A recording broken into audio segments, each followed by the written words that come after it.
Alors, chers étudiants, chers apprenants, bonjour dans cette nouvelle vidéo qui présente une continuité des vidéos précédentes concernant les systèmes d'information. Alors, on a commencé le deuxième chapitre dans la vidéo précédente. Donc, on a parlé des éléments constituant un MCD, bien un modèle conceptuel de données. Donc, on a parlé de la notion d'entité, la notion d'association, propriété, identifiant et cardinalité.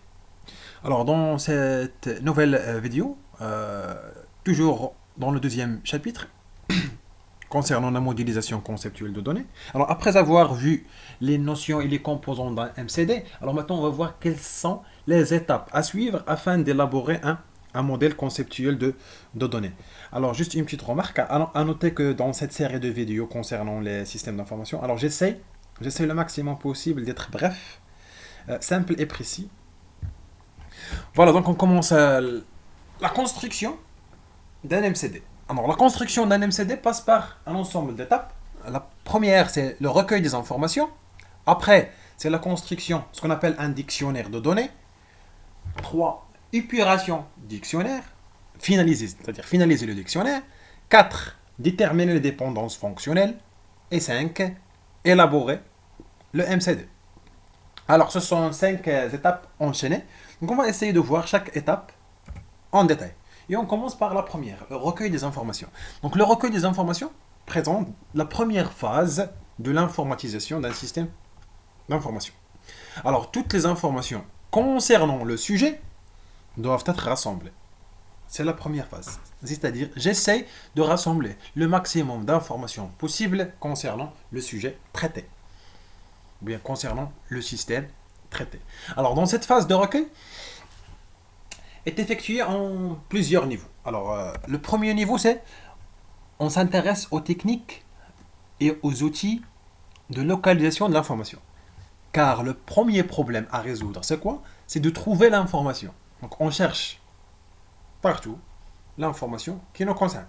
Alors, soit dans des documents, alors soit documents papier, documents numériques, soit dans des règlements, les normes, les procédures, les fichiers. Donc, je cherche partout. Si je m'intéresse à élaborer un MCD d'une association, ou bien d'une société, d'une association, d'un club, établissement, quoi que ce soit, alors j'essaye le maximum possible d'analyser, de chercher l'information n'importe où. Deuxième, alors maintenant, comment recenser ces informations? Et comment chercher ces informations? Bien, quelles sont les techniques de recueil? Alors, pour recenser les informations, alors, il y a plusieurs méthodes à utiliser. Alors, on peut utiliser essentiellement soit l'étude des documents existants, les entretiens. Alors, entretien soit avec les différents acteurs de l'organisation, soit des entretiens avec des agents de système de pilotage, ou bien des agents de système opérants, etc., etc. Ou bien, on peut utiliser des questions, des questionnaires. Voilà, une fois on a rassemblé le maximum d'informations possibles, une fois on a recueilli les informations concernant notre sujet ou bien notre système, donc on passe à la phase de classification des données, ou bien classer les données selon la nature. Et on distingue trois classes majeures. Alors on a la première classe, c'est les données élémentaires. Alors quelles sont les données élémentaires? Ce sont les données non décomposables. Par exemple, lorsqu'on parle de nom, prénom, CN, email, ce sont tous des données élémentaires. Couleurs, etc. Alors, deuxième classe, ce sont les données calculées ou déduites. Alors, elles sont obtenues par l'application d'un traitement mathématique ou logique. Alors, ces données sont associées à des règles de calcul. Alors, exemple de données calculées, par exemple, l'âge. L'âge, c'est une donnée calculée qu'on peut déduire facilement à partir de la date de naissance. Troisième classe, c'est les données composées. Alors, certaines données sont regroupées en une même entité sémantique. Par exemple, lorsqu'on parle de l'adresse. Alors, l'adresse, elle est composée de plusieurs données élémentaires. Alors, par exemple, une adresse peut être composée de, par exemple, si on parle de l'adresse numéro 13, rue 515, cité Dakhla, Agadir. Donc voilà, c'est une donnée qui se compose de numéro de la rue, le nom de la rue, la ville, etc.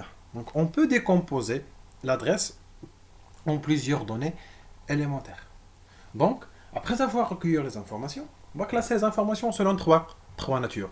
Données élémentaires, non décomposables, données calculées, qu'on peut déduire par un simple calcul à partir de données élémentaires, et données composées.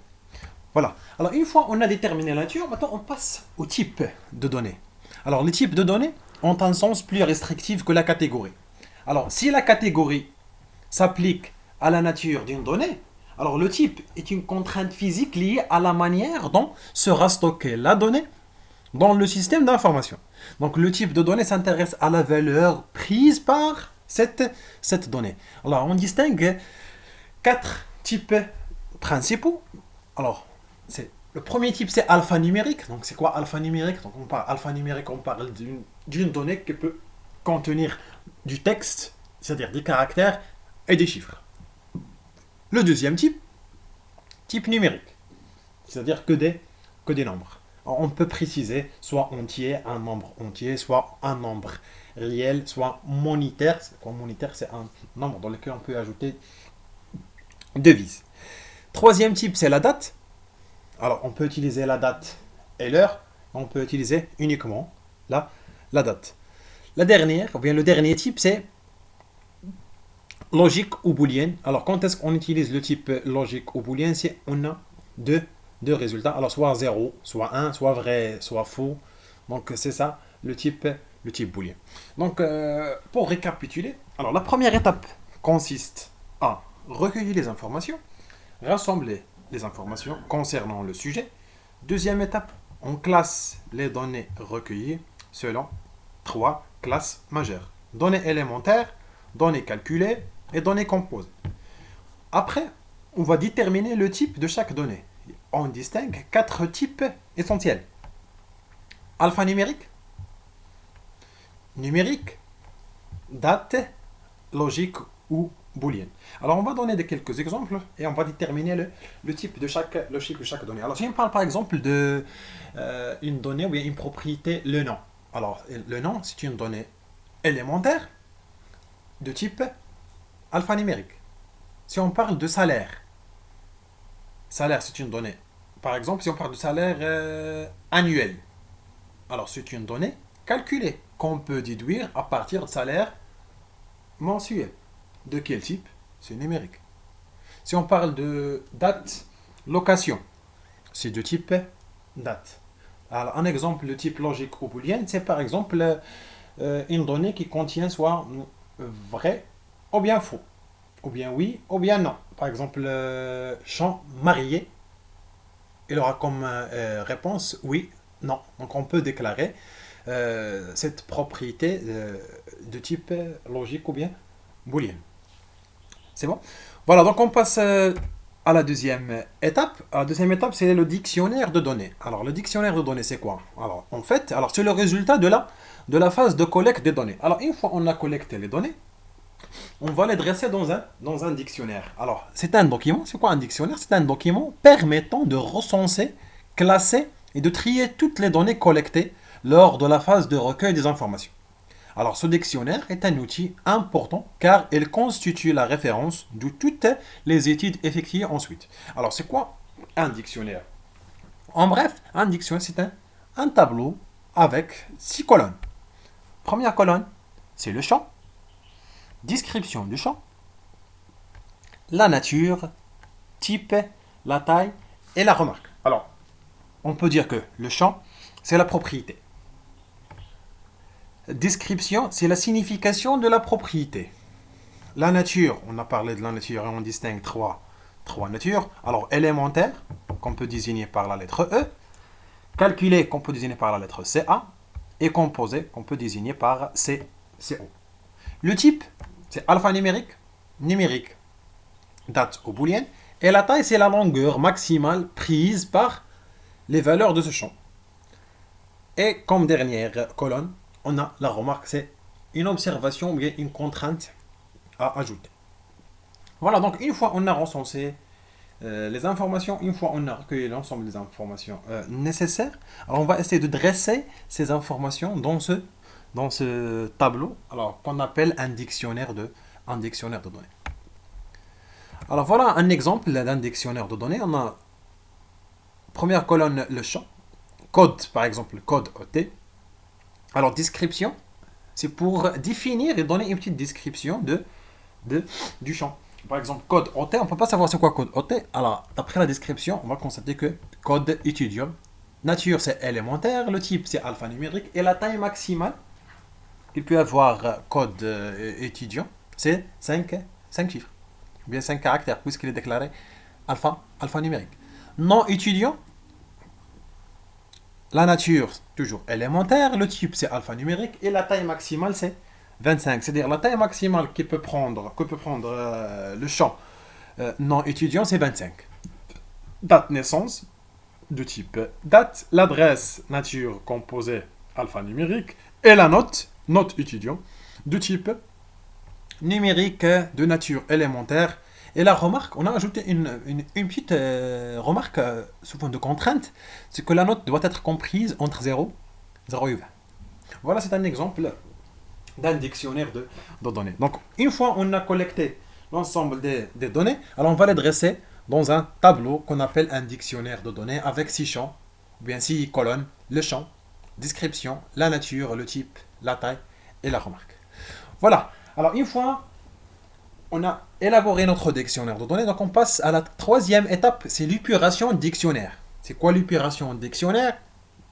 C'est finaliser le dictionnaire et éliminer la cohérence et la redondance des informations. Alors, les données recueillies fait généralement apparaître ce qu'on appelle des incohérences qu'il convient d'éliminer. Alors, ces incohérences sont de deux types. Et on ajoutera par la suite le troisième type. Alors, ces incohérences sont de deux types. Alors, on parle de synonymes. Alors, c'est quoi les synonymes? Alors, ce sont des noms différents qui désignent la même réalité. Alors, nous sommes en train d'analyser un système d'information. Voilà, on a trouvé numéro de commande et référence commande. Alors qu'il s'agit de la même chose. Ou bien agent et employé. C'est la même chose. Produit, article, marchandise. Aussi, ça signifie la même chose. TVA et taxes. Et ainsi de suite. Voilà, donc on constate, ou bien on dit que qu'il existe alors deux signifiants pour un même signifié, c'est-à-dire deux propriétés ou bien trois qui signifient la même chose. Donc, c'est la première des choses à éliminer, c'est ce qu'on appelle les synonymes. Si on a plusieurs signifiants pour un même signifié. Deuxième des choses, après avoir éliminé les synonymes, donc on parle de polysème. Alors, c'est quoi polysème? C'est un même nom qui désigne deux réalités distinctes. Par exemple, lorsqu'on parle de café, alors café désigne l'établissement et désigne aussi la boisson. Par exemple, je suis en train d'analyser, de collecter les informations, bien les données. Alors, j'ai trouvé parmi les informations, bien les données citées dans le dictionnaire, j'ai trouvé le prix. Alors, je ne sais pas de quoi il s'agit. Est-ce qu'il s'agit d'un prix d'achat, prix de vente, prix de stockage, prix de location? Donc, il faut préciser. Donc, le prix, on a dit que le prix, c'est insignifiant pour deux ou plusieurs signifiés. Donc, l'opération dictionnaire consiste à détecter et à éliminer les synonymes et les polysèmes. Il reste encore un type de données à éliminer pour bien épurer notre dictionnaire. Alors, ce sont les données calculées. Alors, les données calculées doivent être examinées avec soin. Alors, la règle est la suivante. Alors, si une donnée calculée peut être obtenue par l'application d'un traitement à partir de données élémentaires valides, on peut la supprimer du dictionnaire. Un exemple. Alors, examinons le cas d'une entité employée. Alors, employé ayant comme propriété numéro, le nom, prénom, date de naissance, téléphone, email, salaire, horaire, c'est le salaire en une heure, le nombre d'heures travaillées et le salaire brut. Alors, on remarque que la propriété salaire brut est un champ calculé, obtenu par l'application de calcul salaire brut égale nombre d'heures fois salaire horaire. C'est-à-dire, on peut calculer le salaire brut d'un salarié, bien d'un employé, à partir de le nombre d'heures travaillées et le salaire horaire. Donc les données élémentaires, nombre d'heures et les salaires horaires, qui participent à son calcul sont présents. Alors on peut donc éliminer cette donnée qui est salaire brut pour la phase de la modélisation conceptuelle. Donc ça permet de ne pas avoir de la redondance dans notre modèle conceptuel de données. Voilà donc la collecte des informations, c'est la première étape. On dresse les données collectées dans un tableau qu'on appelle un dictionnaire de données qui contient comme colonne le nom de la propriété sous forme de champ, la description, le type, la nature, la taille et la remarque. Alors, une fois on a dressé les informations dans un dictionnaire de données, on passe à opérer dictionnaire. Alors, l'opération dictionnaire, c'est au niveau de 3 points. Alors, on parle de synonyme. Alors, c'est quoi synonyme? Si on a 2 ou 3 propriétés, ou bien 2 ou 3 termes qui signifient la même chose, on parle de article, produit, c'est la même chose. Ou bien on parle de code article, référence article, ça signifie la même chose. Donc, il faut éliminer les synonymes. La deuxième des choses, c'est les polysèmes. Polysème, c'est l'inverse. C'est on a un même nom pour plusieurs réalités. On parle de prix de vente, ou bien prix d'achat, ou bien prix de location, ou bien prix. Donc il faut préciser. Troisième des choses qu'il faut prendre, ou bien qu'il faut examiner avec soin, c'est ce qu'on appelle la notion de données calculées. Si on a des données calculées qu'on peut déduire à partir de données élémentaires présentes, on peut éliminer cette donnée calculée. Voilà. Alors, la quatrième étape, c'est les dépendances fonctionnelles. Alors, on va voir c'est quoi c'est une dépendance fonctionnelle. Essayez d'être attentif pour mieux comprendre cette partie. Alors, une dépendance fonctionnelle, c'est une interrelation, bien un lien entre deux données ou deux groupes de données. Et on distingue une source et une cible. Alors, définition. Alors, comment peut-on définir une dépendance fonctionnelle? Alors, pour une valeur source, on peut déterminer une seule valeur cible. Par exemple, alors on peut dire que A détermine B. Alors on dit que une propriété B dépend fonctionnellement d'une autre propriété A. Et on note la notation dépendance fonctionnelle comme suit. Autrement dit, alors on peut dire qu'à une valeur de A, il correspond toujours une seule valeur de B. C'est-à-dire, on peut lire de la dépendance fonctionnelle de 3 manières. A détermine B. Ou bien B en dépendance fonctionnelle avec A. Ou bien à chaque valeur de A est associée une seule valeur de B. Exemple. Par exemple, numéro CN détermine le nom. Si on connaît le numéro CN, on peut déterminer le nom. Une remarque, c'est que la réciproque n'est pas vraie. Alors, si A détermine B, cela n'implique pas que B détermine A. Par exemple, numéro de CN détermine le nom. Mais est-ce que le nom détermine le numéro CN? Bien sûr que non. Alors, si on connaît le numéro de CN, on peut savoir le nom. Mais si on connaît le nom, on ne peut pas savoir le numéro CN. Les propriétés maintenant des dépendances fonctionnelles. Alors, les dépendances fonctionnelles ont les propriétés suivantes. Alors, la première propriété, c'est ce qu'on appelle l'union. Alors, si on a deux dépendances fonctionnelles ayant la même source, on peut les rassembler en une seule, en séparant les cibles par une virgule. Par exemple, si A détermine B, IA détermine C, alors on peut écrire tout simplement A détermine B et C. Exemple, la référence détermine désignation et référence détermine le prix de vente unité. Alors, par union, on peut déduire que référence détermine désignation et le prix de vente.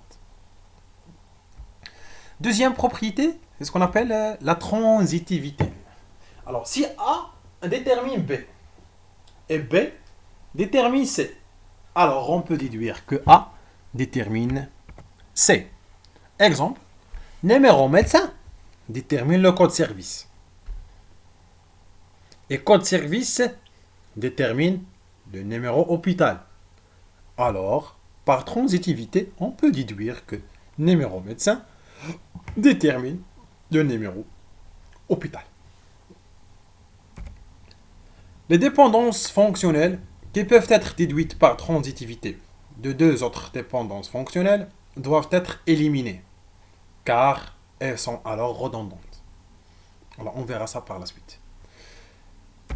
Ce qui nous intéresse le plus, c'est que une dépendance fonctionnelle doit être élémentaire et directe. C'est ce qui nous intéresse le plus. Une dépendance fonctionnelle doit être élémentaire et directe, c'est ce qu'on va essayer de voir. C'est quoi une dépendance fonctionnelle élémentaire et c'est quoi une dépendance fonctionnelle directe?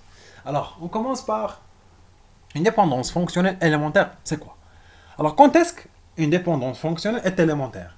Alors, c'est l'intégralité de la source qui doit déterminer la cible d'une dépendance fonctionnelle. Si par exemple P1 détermine P3, alors P1 et P2 déterminent P3 n'est pas élémentaire. Car on a déjà vu que pour déterminer P3, il suffit de savoir P1. Donc P1 et P2 pour déterminer P3 n'est pas élémentaire car il suffit de connaître P1 pour déterminer P3. Donc ce qui est contradictoire avec la notion de dépendance fonctionnelle élémentaire. Puisque c'est quoi une dépendance fonctionnelle élémentaire? C'est quand l'intégralité de la source, c'est-à-dire la totalité de la source, qui détermine la cible. Alors c'est pas le cas. On va voir un exemple. On a un numéro de SIN détermine et non détermine le prénom. Alors cette dépendance fonctionnelle n'est pas élémentaire tout simplement, car pour connaître le prénom, il suffit de savoir le numéro de SIN. Alors, la source d'une dépendance fonctionnelle peut se composer d'une concaténation de deux ou plusieurs propriétés. Alors, on a un exemple. On a un numéro étudiant et code matière détermine la note. Alors, est-ce que cette dépendance fonctionnelle est élémentaire? Alors, on va essayer de voir. Alors, numéro étudiant, est-ce que le numéro étudiant permet de déterminer la note? Non. Impossible. Est-ce que le code matière uniquement permet de déterminer la note? Non, c'est pas possible. Donc pour déterminer la note, alors il nous faut le numéro étudiant et aussi le code de la matière, puisqu'une note est attribuée à un étudiant pour une matière. On ne peut pas parler de note sans parler de étudiant et à la fois matière. Donc l'un des deux ne permet pas de déterminer la note. Donc on peut dire que numéro étudiant plus code de matière détermine la note, c'est une dépendance fonctionnelle élémentaire.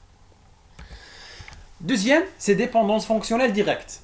Alors, la dépendance fonctionnelle ne doit pas être obtenue par transitivité.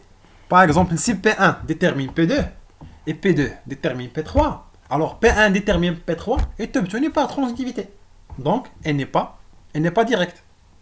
Donc, A détermine B est direct, c'est il n'existe pas une propriété intermédiaire. Par exemple, C, tel que A détermine C et C détermine B. Alors, autrement dit, la dépendance fonctionnelle n'est pas le résultat d'une transitivité. Exemple, alors, on a un ensemble de dépendances fonctionnelles. Par exemple, numéro professeur détermine code matière. Alors, dépendance fonctionnelle, est-ce qu'elle est directe? Oui. La question qui se pose, quand est-ce que numéro professeur détermine code matière? Car lorsqu'on dit numéro professeur détermine code matière, c'est-à-dire, si je donne un exemple d'un numéro professeur, P001, ce numéro professeur doit être associé à un seul code matière. À votre avis, ça signifie quoi? Si le numéro de professeur détermine code matière. Ça signifie tout simplement que si je connais le numéro de professeur, je peux savoir la matière. C'est-à-dire un professeur, il enseigne une seule matière, une seule. Deuxième dépendance fonctionnelle, c'est que code matière détermine non matière. Alors, c'est une dépendance fonctionnelle dit directe. La troisième dépendance fonctionnelle, numéro de professeur détermine le non matière. Alors, numéro de professeur détermine non matière n'est pas une dépendance fonctionnelle directe. Pourquoi? Car c'est une dépendance fonctionnelle obtenue par transitivité. Car on a numéro de professeur détermine le code matière et le code matière qui détermine non matière. Donc numéro de professeur détermine non matière n'est pas une dépendance fonctionnelle directe. La cinquième étape, avant d'entamer la cinquième étape, c'est la construction de MCD. Alors il nous reste une toute petite partie concernant les dépendances fonctionnelles, c'est la construction de graphes de dépendance fonctionnelle, ou bien ce qu'on appelle le GDF. Alors le graphe, c'est quoi? C'est tout simplement permet de faire apparaître les dépendances fonctionnelles entre les différentes données. Alors si on a A détermine B et C, B détermine D, D et C déterminent E. Donc on peut déduire le graphe suivant à partir des dépendances fonctionnelles précédentes. Donc la schématisation de l'ensemble des dépendances fonctionnelles sous forme de graphe interviennent à l'élaboration de modèles MCD en respectant certains règles. C'est-à-dire, on peut transformer un GDF, ou bien un graphe de dépendance fonctionnelle, en MCD. C'est l'étape 5. Mais avant de voir l'étape 5, on va essayer de voir un exercice d'application concernant les dépendances fonctionnelles pour mieux comprendre les dépendances fonctionnelles avant de voir la transformation de GDF en MCD. Alors voilà un exercice d'application. Alors soit une liste de données recensées dans un établissement scolaire. Donc on s'intéresse à un système d'information d'un établissement scolaire.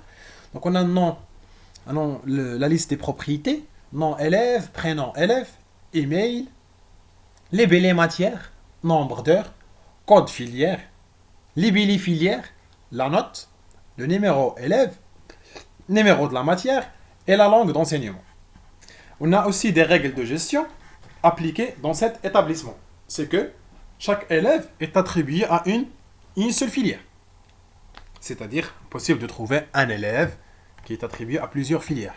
On a aussi dit que parmi les propriétés de l'élève, on trouve code filière, numéro élève. C'est-à-dire, si au cas où un élève est attribué à plusieurs filières, chaque élève est là son propre numéro. Et même l'élève qui est attribué à deux ou plusieurs filières, il y aura pour chaque filière un numéro d'élève différent. Deuxième règle, c'est une matière est enseignée pour différentes filières, avec des nombres d'heures différents. C'est-à-dire, on peut trouver une matière enseignée pour plusieurs filières. On peut trouver l'informatique enseignée pour la filière génie informatique et enseignée pour la filière commerce international. Mais le volume horaire, ou bien le nombre d'heures, par exemple, pour la filière informatique, c'est 60 heures, et pour le commerce, c'est 30 heures. C'est la même matière, mais le nombre d'heures concernant la matière est différent selon la filière. Troisième règle, c'est pour tout élève, chaque matière est évaluée par une note. C'est clair. Voilà, donc le travail à faire, c'est quoi? Citer les différentes dépendances fonctionnelles. C'est la première question. Alors, on va dresser les différentes dépendances fonctionnelles. Deuxième, déduire le graphe de dépendance fonctionnelle associé. Voilà, donc on a la liste des propriétés recensées et on a les règles de gestion. Alors, la première question, c'est citer les différentes dépendances fonctionnelles. Alors, d'après la première lecture de cet exercice, on constate les dépendances fonctionnelles suivantes.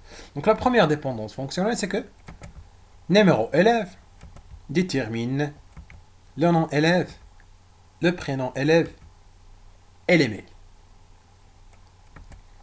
La deuxième dépendance fonctionnelle, c'est que numéro élève détermine.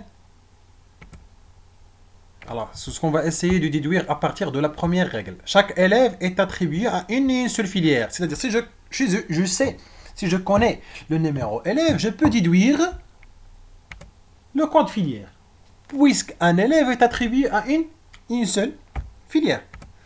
Alors, troisième dépendance fonctionnelle, numéro matière détermine les matières et la langue d'enseignement. Le code filière détermine le libellé filière. Numéro élève et numéro matière. Alors, maintenant, on a une source qui contient deux propriétés, numéro de l'élève et numéro de la matière. Alors, ces deux propriétés déterminent la note. Puisque c'est impossible de déterminer la note si on ne connaît pas le numéro de l'élève et la matière. Alors, la note, c'est une propriété qu'on ne peut pas déduire si on ne connaît pas ces deux propriétés ou bien ces deux champs. La même chose pour le nombre d'heures. Alors, le nombre d'heures est en relation étroite avec la matière et le code filière. Donc, nombre d'heures pour une matière, on ne peut pas le savoir uniquement à travers le numéro de matière ou bien à travers le code filière, mais en utilisant une concaténation des deux. Le numéro de la matière et le code filière. Ce sont les deux qui déterminent le nombre d'heures. Voilà, alors voilà l'ensemble des dépendances fonctionnelles déterminées. Alors ce qu'on va essayer de faire, deuxième question, c'est déduire le GDF à partir de ces dépendances fonctionnelles. Donc c'est une tâche simple. Voilà, donc on a un numéro élève détermine nom élève, prénom et l'email. Deuxième, un numéro élève détermine code filière. Voilà. Numéro matière détermine les billets matières, la langue. Code filière permet de déterminer les billets filières. Numéro élève et numéro matière détermine quoi? Détermine la note. Et code filière et numéro matière détermine le nombre d'heures. Voilà, maintenant, on va voir la cinquième étape. C'est l'élaboration MCD. Donc, on a vu le recueil des informations, construction dictionnaire donné, opération dictionnaire et la détermination des dépendances fonctionnelles. La dernière étape, c'est l'élaboration MCD. Donc, on va essayer de voir comment transformer un GDF en MCD en respectant un ensemble de règles de passage. Donc les règles de passage des dépendances fonctionnelles ou bien des GDF au MCD. Alors on a 5 étapes principales. Alors la première étape, toutes données du graphe deviennent une propriété. C'est-à-dire n'importe quelle donnée qu'on trouve sur le graphe devient une propriété. Deuxième, toutes données sources de dépendance fonctionnelle deviennent identifiants de l'entité. C'est-à-dire, chaque donnée source, puisque dans une dépendance fonctionnelle, on distingue données sources et données cibles. Alors, toutes données sources, ça devient identifiant. Troisième règle, toutes données cibles de dépendance fonctionnelle est non source. Alors, on parle de données cibles, mais non source. Deviennent une propriété de l'entité dont la donnée source de la dépendance fonctionnelle est identifiant. C'est-à-dire, dans la troisième règle, on s'intéresse aux données qui sont cibles, mais qui ne sont pas sources. Car c'est possible de trouver une donnée cible et source à la fois. On s'intéresse dans la règle 3 de données qui sont cibles, mais non sources. Ça devient une propriété de quelle entité? Ça devient une propriété de l'entité dont la donnée source est identifiant. 4. Une dépendance fonctionnelle entre deux données sources. Si on a une dépendance fonctionnelle entre la première donnée source et la deuxième. Alors, ça devient une association hiérarchique, toujours non porteuse de propriété. On va voir c'est quoi une association hiérarchique non porteuse de propriété.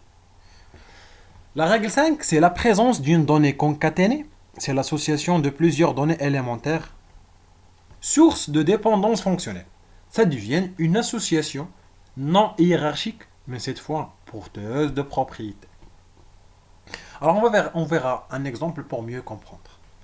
Mais avant de voir l'exemple, on peut noter qu'une association hiérarchique, AN, est appelée aussi association fonctionnelle aux contraintes d'intégrité fonctionnelle.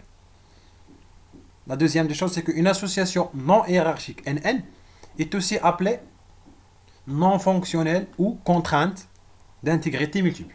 Alors, ce qui nous intéresse, c'est comment transformer un GDF en MCD en respectant les 5 règles suivantes. Donc, on va voir un exemple. Alors, on va essayer de voir un exemple avec deux scénarios différents pour voir la différence entre les deux. Alors, le premier exemple, donc, un article identifié par son code, un libellé, un prix et une description est acheté chez un seul fournisseur. Ce dernier, qui est le fournisseur, est connu par son numéro et nom. Donc, un article identifié par son code, labellé, un prix et une description, est acheté chez un seul fournisseur. Alors, ce dernier est connu par son numéro et nom. Alors, on va essayer de transformer cette phrase en GDF qu'on va par la suite traduire en MCD. Alors, si on dit un article identifié par son code, un label, un prix, une description, est acheté chez un seul fournisseur et ce dernier est connu par son nom, numéro et nom. Donc, on peut déduire le GDF suivant. Un article, c'est-à-dire identifié par son code, c'est-à-dire le code article, nous permet de déterminer les label, déterminer le prix et la description. Est acheté chez un seul fournisseur, puisqu'un article est acheté chez un seul fournisseur. C'est-à-dire, si je connais le code article, alors je peux déterminer le numéro fournisseur. Donc, voilà la raison pour laquelle on a mis une dépendance fonctionnelle entre code article et numéro fournisseur, puisque les différents articles sont achetés chez un seul fournisseur. Alors, ce dernier est connu par son numéro et nom. Donc, le numéro fournisseur détermine le nom fournisseur. Alors, ce qu'on va essayer de voir, ou bien ce qu'on va essayer de faire, c'est de transformer le GDF en MCD en respectant toujours les mêmes règles. Donc, la première règle, toute donnée du graphe devient propriété de l'MCD. C'est bon. Deuxième, toute donnée source devient identifiant de l'entité. Donc, on a ici deux données sources. Code article et numéro fournisseur. Donc, les deux, ça devient identifiant. Code article identifiant de l'article et numéro fournisseur identifiant de l'entité fournisseur. Troisième, toutes données cible non source. Alors, quelles sont les données cibles non source? Par exemple, les billets, c'est une donnée cible non source. Prix, donnée cible non source. Description aussi et non fournisseur. Numéro fournisseur, c'est une donnée cible. Mais est-ce qu'elle est non source? Non, c'est une donnée cible. Cible de quoi? De code article, mais aussi source. Source de non fournisseur. Donc, ce qui nous intéresse dans la règle 3, ce sont les données cibles non source. Par exemple, labellé, prix, description et non fournisseur. Alors, les données cibles non source, ça devient une propriété. De quelle entité? Alors, ça devient une propriété, par exemple, labellé, ça devient une propriété de l'entité dans laquelle la source est identifiant. Donc, la source, code article, est identifiant de quoi? De article. Donc, labellé, ça devient une propriété de article. La même chose pour le prix, description et non fournisseur. La quatrième, dépendance fonctionnelle entre deux sources. Est-ce qu'on a dans ce graphe une dépendance fonctionnelle entre deux sources? Oui, entre code article et numéro fournisseur. C'est une dépendance fonctionnelle entre deux sources. Alors, dépendance fonctionnelle entre deux sources, ça devient quoi? Ça devient une association non porteuse de propriété. Voilà le résultat. Donc, on a fournisseur avec numéro fournisseur et non fournisseur. Article, code article, labellé article, description article et le prix d'achat. Donc, on a une dépendance fonctionnelle entre deux sources, entre article, code article et numéro fournisseur. Donc, la dépendance fonctionnelle, ça devient une association non porteuse. Alors, c'est quoi association non porteuse? C'est une association dans laquelle il n'y a pas de propriété. C'est une association non porteuse. Alors, c'est quoi l'association porteuse? C'est une association avec propriété. C'est le nom. C'est le nom de l'association. C'est bon? Alors, et par la suite, on peut ajouter des cardinalités. Donc, article, puisqu'un article est acheté chez un seul fournisseur, donc c'est 1, et bien sûr, fournisseur peut vendre 0 article ou plusieurs. Alors, on va passer au scénario 2. Toujours le même exemple. Un article identifié par son code, un labellé, une description est acheté chez différents fournisseurs et avec des prix différents. Et un fournisseur peut vendre plusieurs articles. Alors, un article identifié par son code à label et une description est acheté chez différents fournisseurs avec des prix différents. Un fournisseur peut vendre plusieurs articles. Donc, si on veut déduire ou bien déterminer le graphe de dépendance fonctionnelle, alors on peut dire que code article détermine les label et la description. Mais est-ce qu'il détermine le prix? Non. Pourquoi?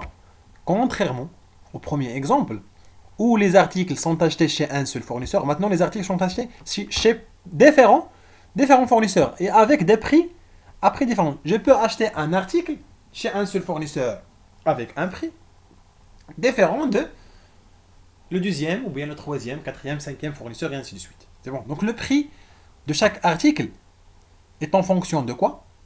Est en fonction de fournisseur et l'article lui-même. Donc pour déterminer le prix, il nous faut le numéro de fournisseur et aussi le code d'article.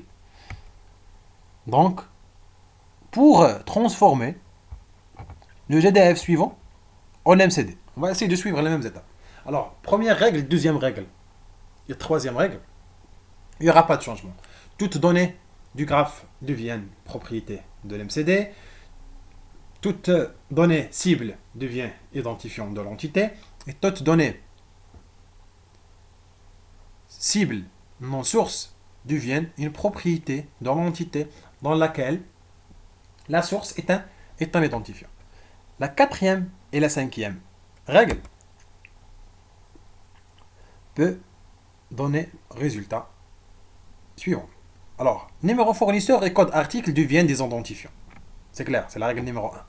Non fournisseur deviennent une propriété de l'entité fournisseur. Label et description deviennent des propriétés de l'entité article. C'est la règle 2.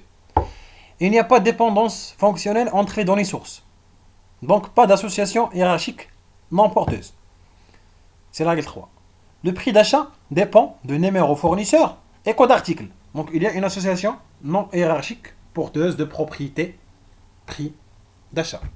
Donc on peut déduire le MCD suivant.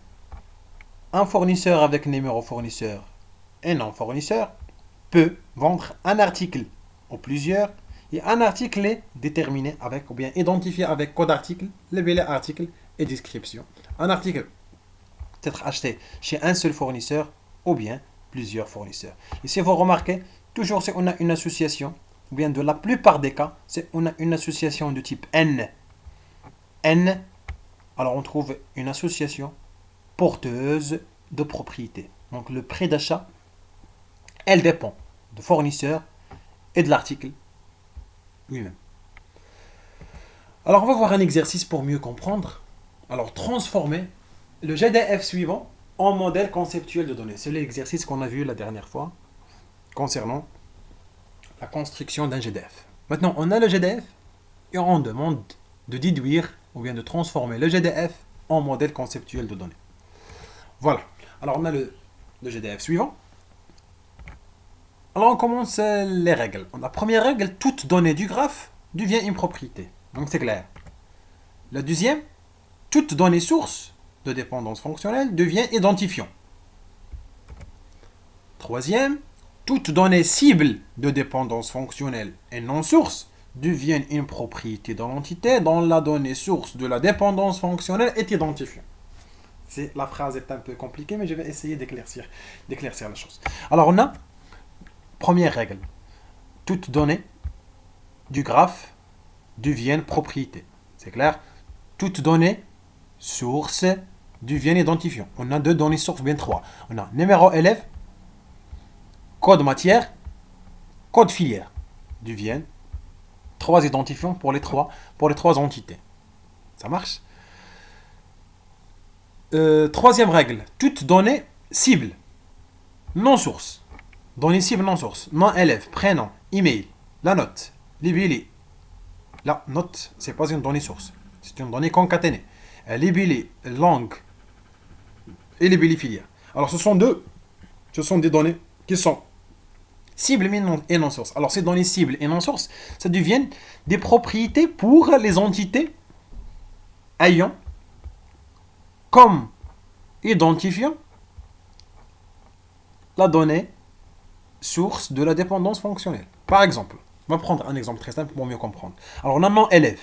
Alors, nom élève, c'est une donnée cible et non source. Alors, nom élève, ça devient une propriété de quoi? Une propriété de l'entité dans laquelle la source de cette dépendance fonctionnelle est identifiant de l'entité. Donc, c'est quoi la source de cette dépendance fonctionnelle? C'est quoi la source de nom élève? C'est numéro élève. Donc, numéro élève, c'est une donnée source. C'est une donnée source. Alors, donnée source, on a dit que ça devient identifiant. Identifiant de quoi? De l'entité élève. Donc, numéro élève, c'est une propriété de l'entité élève. De même pour prénom et l'email, libellé, langue, ainsi de suite. La quatrième, une dépendance fonctionnelle entre deux données sources. Est-ce qu'on a une dépendance fonctionnelle entre deux sources dans cet exemple? Voilà, on a une seule dépendance fonctionnelle entre deux sources, c'est que numéro élève détermine code filière. Alors, ça signifie quoi numéro élève détermine code filière? Ça signifie qu'un numéro élève est attribué à une seule filière. Donc, une dépendance fonctionnelle entre deux sources, ça devient quoi? Ça devient une association hiérarchique, toujours non porteuse de propriété.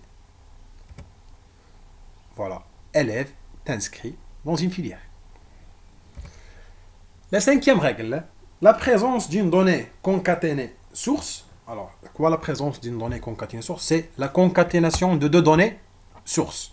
Alors, on a la concaténation de deux données sources. Alors, on a donné numéro élève concaténé avec code matière, ça détermine la note.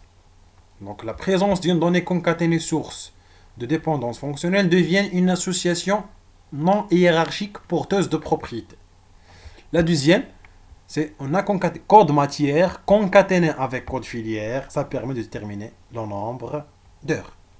Voilà, donc numéro élève, code matière détermine la note, code filière et code matière détermine le nombre d'heures.